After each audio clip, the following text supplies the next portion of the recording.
ओम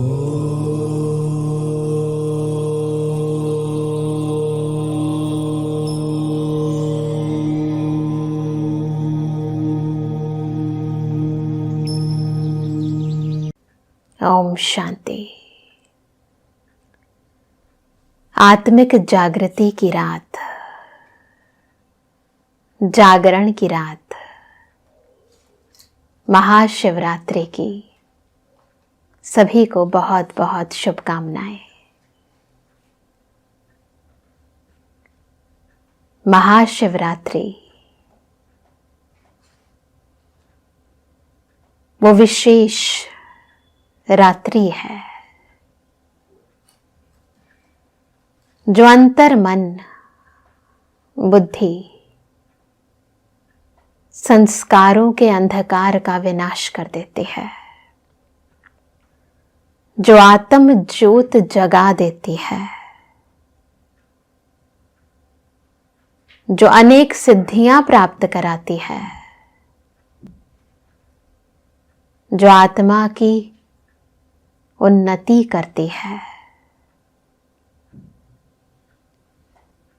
ये केवल थ्योरी नहीं है,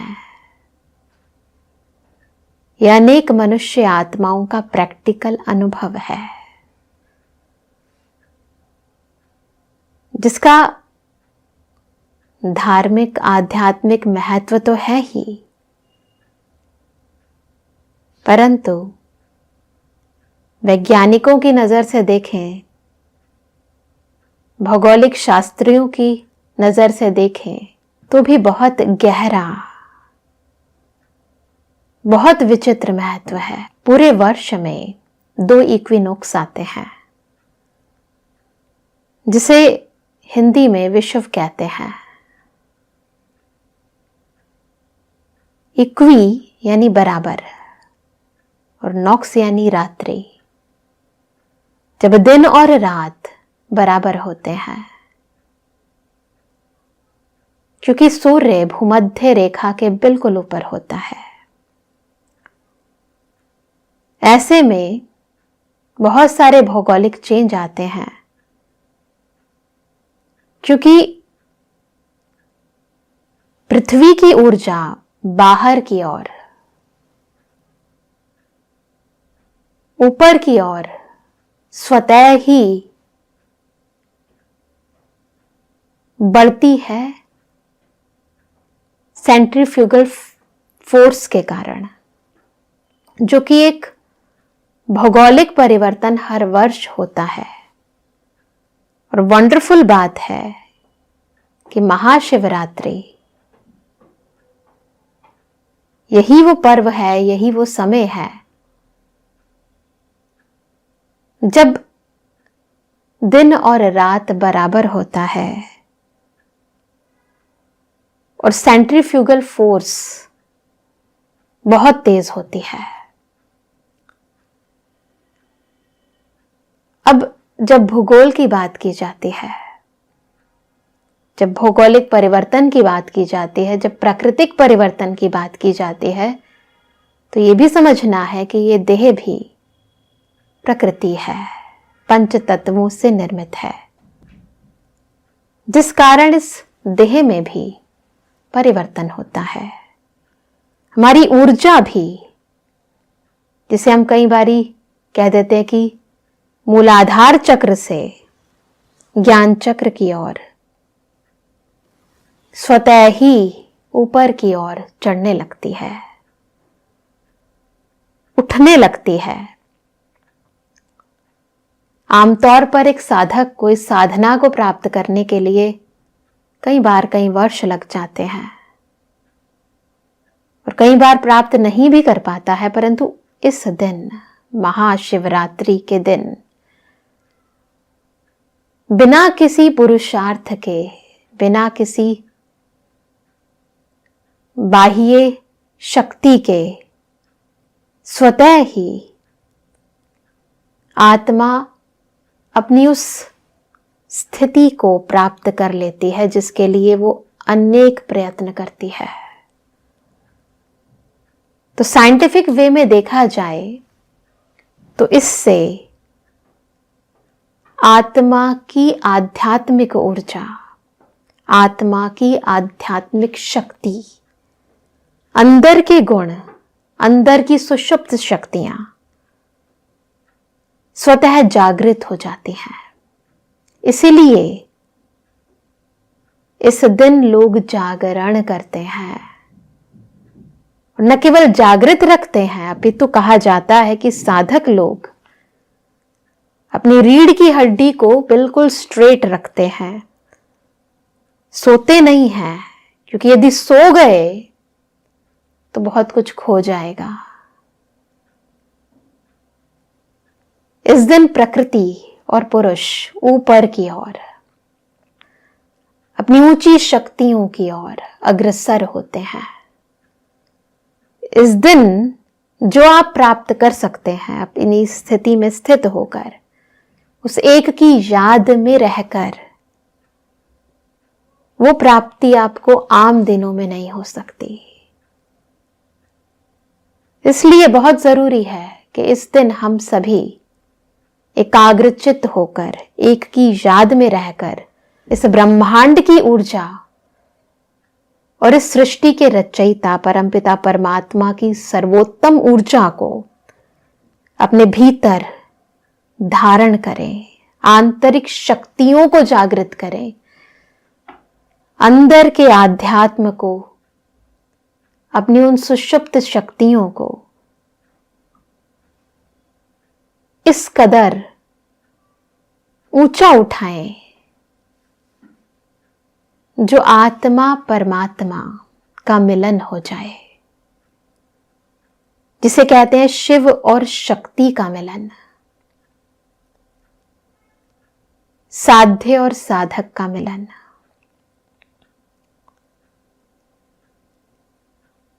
ये मिलन आत्मा को अनेक प्राप्तियां कराता है। आत्मा को शांति के सागर की शांति का, प्रेम के सागर के प्रेम का, इंद्रियों से पार अतीन्द्रिय सुख का, परमानंद का अनुभव कराता है। इसी दिन सभी साधक विशेष साधना करते हैं, अपनी सर्व मनोकामनाओं को पूर्ण करते हैं। बहुत जरूरी है कि हम भी एक सच्चे साधक की तरह, इस बारी आप खुद अनुभव करके देखना कि कैसे ये भौगोलिक शक्तियां और स्वयं ईश्वर की शक्तियां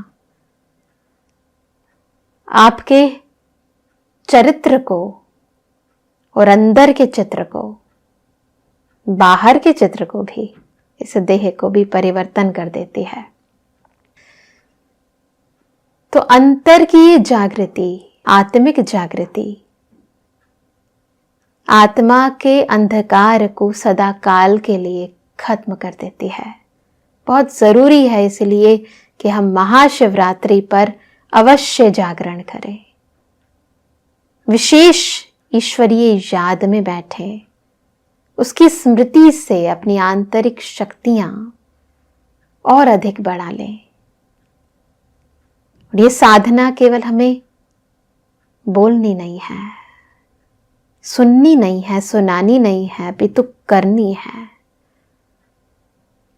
और उसके लिए बहुत जरूरी है कि हम देह और देह सहित विभिन्न संबंधों, विभिन्न कर्मों को, यानी हर वो चीज जो मुझे नीचे से जोड़ती है, उन सबको बिल्कुल खत्म करें। शिव बिंदु है, मैं आत्मा भी बिंदु हूं। इस सृष्टि पर जो हो रहा है, जो हो चुका है, उन सब पर भी मैं बिंदु लगाकर स्टॉप, संकल्पों को विराम देकर उस एक की याद में बैठ जाऊं। तो अभी हम कुछ देर के लिए उस विशेष साधना का अनुभव करेंगे। इस जागरण की रात से महाशिवरात्रि की महान रात से स्वयं को महान बनाएंगे। अंतर जगत की यात्रा पर चलेंगे। सभी तैयार हैं? चलो, तो सभी बिल्कुल स्ट्रेट होकर बैठेंगे, एकदम स्ट्रेट।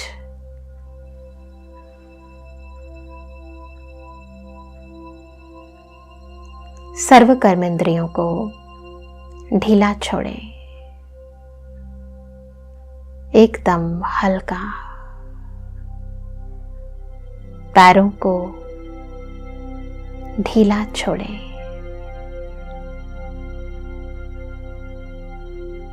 लाइट। हाथों की मसल्स एकदम हल्की, लाइट। कोई खिंचाव नहीं, कोई तनाव नहीं। एक गहरी श्वास लें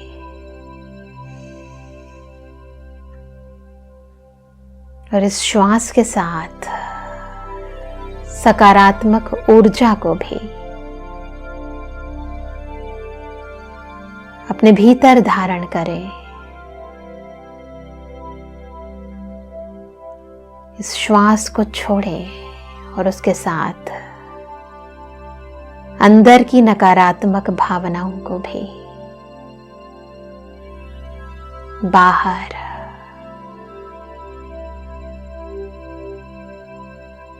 रिलीज कर दें। हल्के, एकदम लाइट।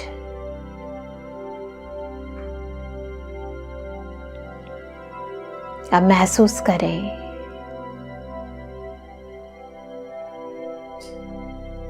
स्वयं को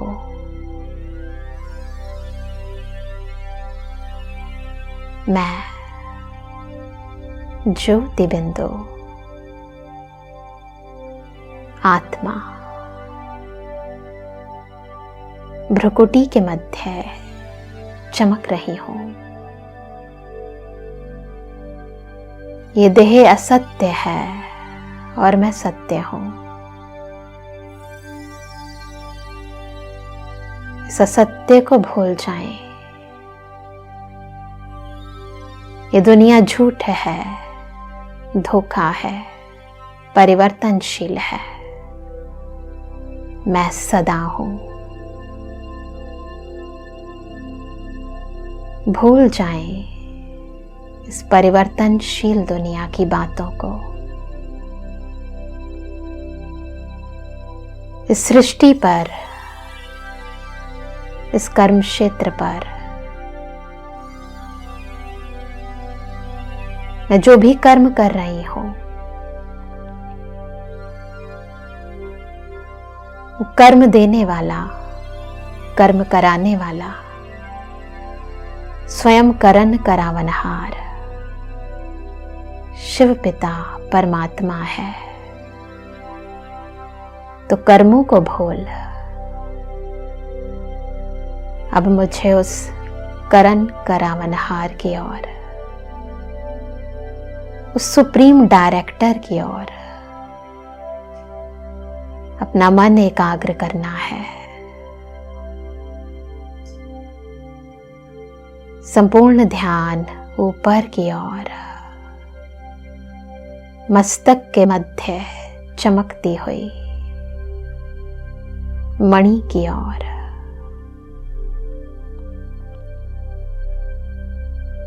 अब महसूस करें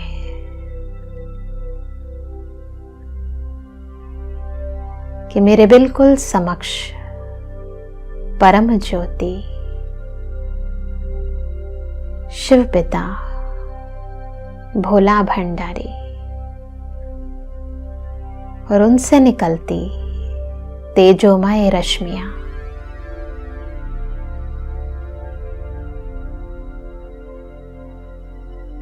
ज्योति की किरणें ज्योति तक एकदम डायरेक्ट शिव पिता के सानिध्य में ये शक्तियां मुझे देह और मन की निर्बलता से मुक्त कर रही हैं। मुझे भी शक्तिशाली बना रही हैं।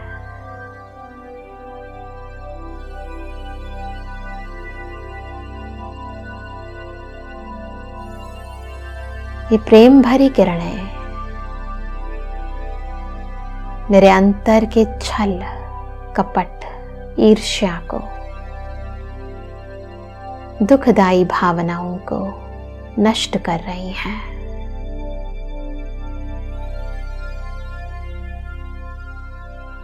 मुझे शुद्ध, पवित्र बना रही हैं। यही ईश्वर के पास रहने वाला उपवास है, जो मुझे देह से, संसार से उपराम कर रहा है। जैसे कीचड़ में रहते कमल खिलता है, उपराम रहता है, निर्लिप्त रहता है, न्यारा और प्यारा रहता है, वैसे मैं इस देह रूपी मिट्टी में, देह अहंकार के कीचड़ की दुनिया में कमल पुष्प समान न्यारी और प्रभु की प्यारी हो। फील करते जाएं, बिल्कुल अब एक ही मूरत, एक की सूरत मेरे मन बुद्धि में, परम ज्योति और मैं ज्योति।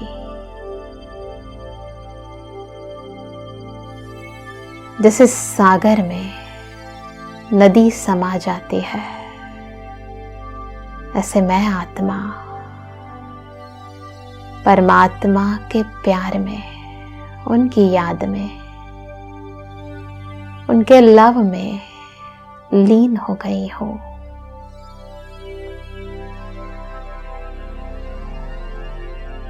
एकदम गहरे चले जाएं,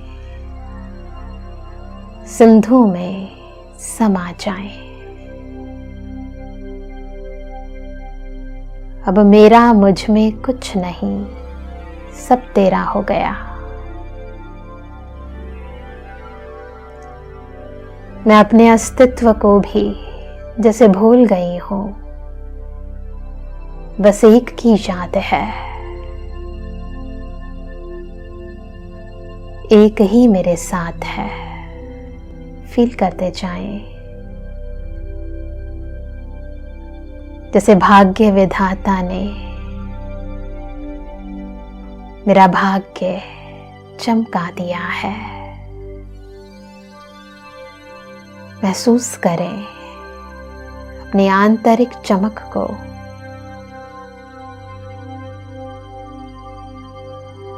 और स्नेह सागर में, शिव सागर में समाई हुई इस शक्तिशाली स्थिति को मैं सिद्धि स्वरूप मास्टर सर्वशक्तिमान शिव पिता की संतान, शिव की शक्ति हो। ओम शांति।